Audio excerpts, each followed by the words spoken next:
It's Monday, June 8, and this is your Barbados Today Evening News Update. It was back to the classroom today for senior secondary school students preparing to sit upcoming Caribbean Examination Council exams. Today was the first time in 3 months schools reopened with new safety protocols in place in light of the COVID-19 pandemic. In addition to temperature checks on entering the compound, students had their hands sanitized and they were wearing face masks.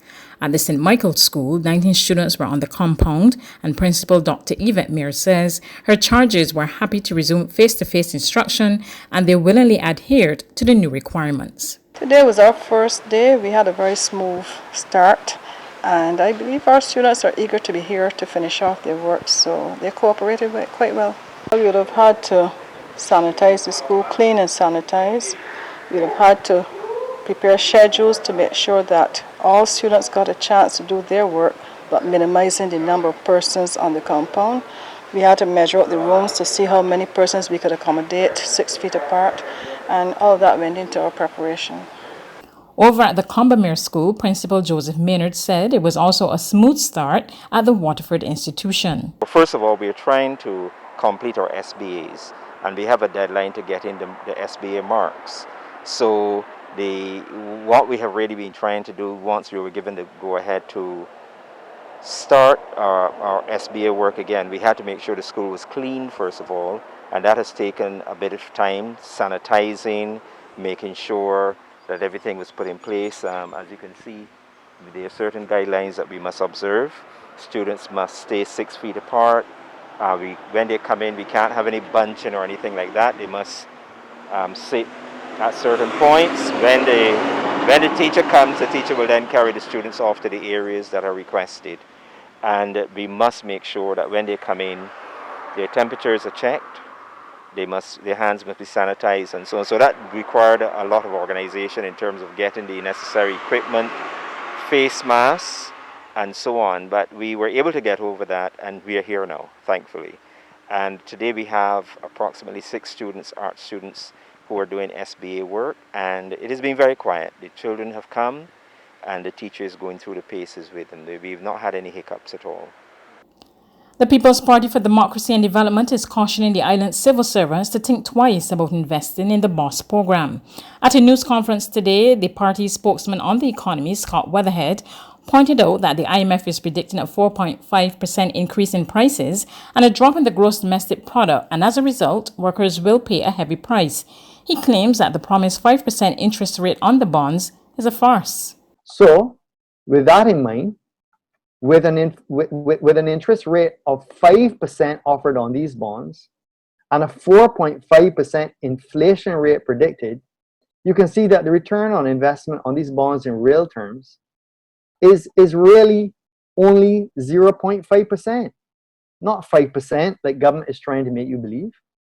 And who knows what the inflation rate will be next year if the global economy does not rebound quickly.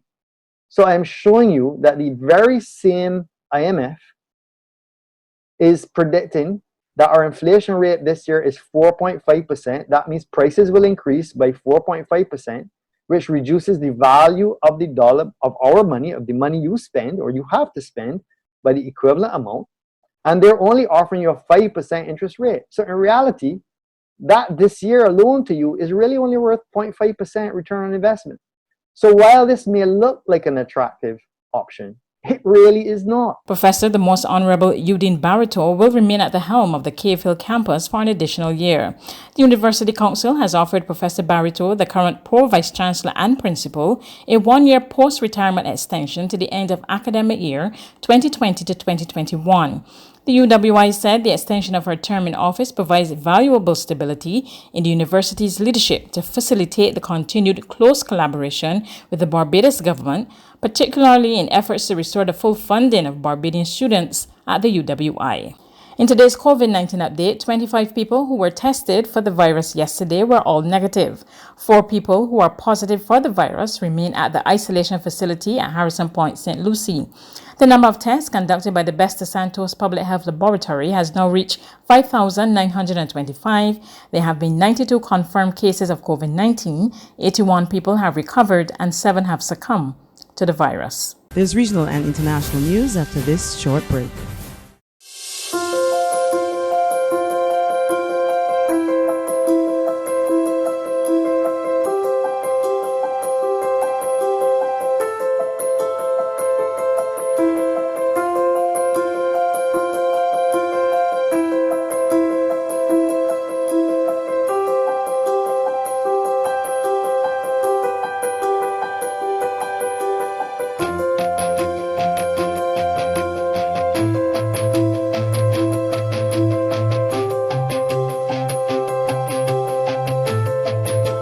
Barbados Today, news you can trust. To regional news, scores of Jamaican students sitting CAPE and CSEC examinations in another month also returned to the classroom today. Television Jamaica spoke to the principals of the Norman Manley and the Calabar High Schools. It has been fairly good so far. Students are cooperating, they are wearing the mask.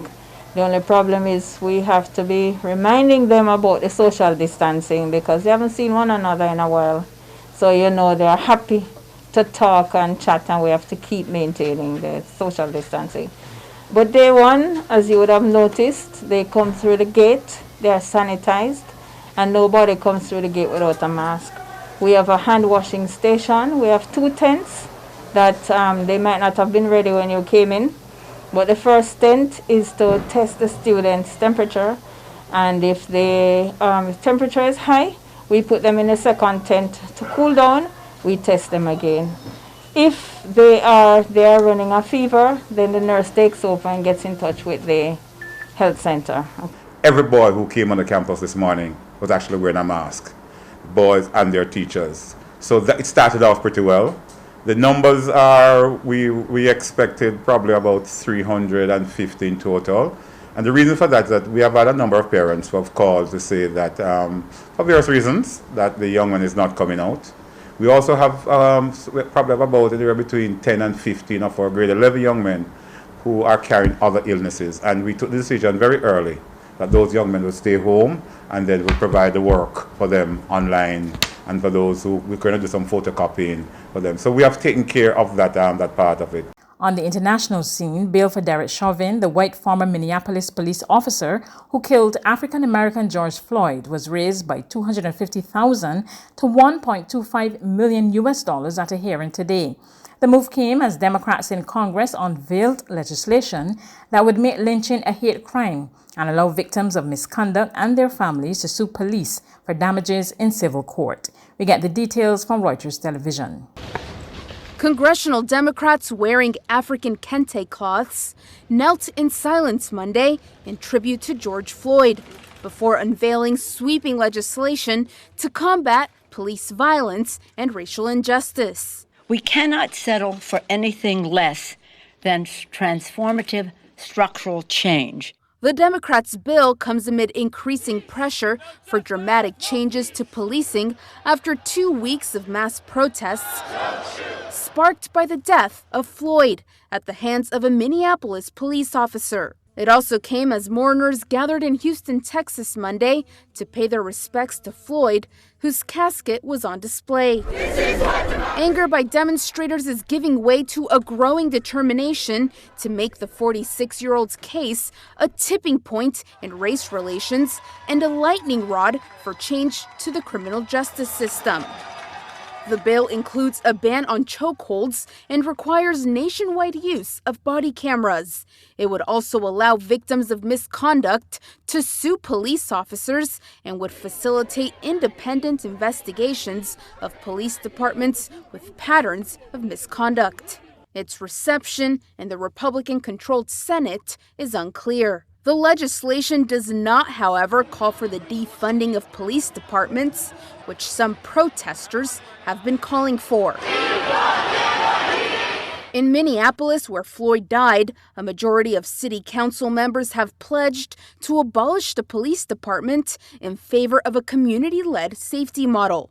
The city's mayor, Jacob Fry, does not support that move. That's news, but for the very latest, visit our website at www.barbadostoday.bb. You can also subscribe to our e-paper, email updates, or like us on Facebook, and sign up for our breaking news alerts via WhatsApp. We're also on Izumi Media and bus terminals, as well as screenplay at supermarkets and gas stations near you. You can also hear us on Mix 96.9 FM and Capital Media HD 99.3 FM.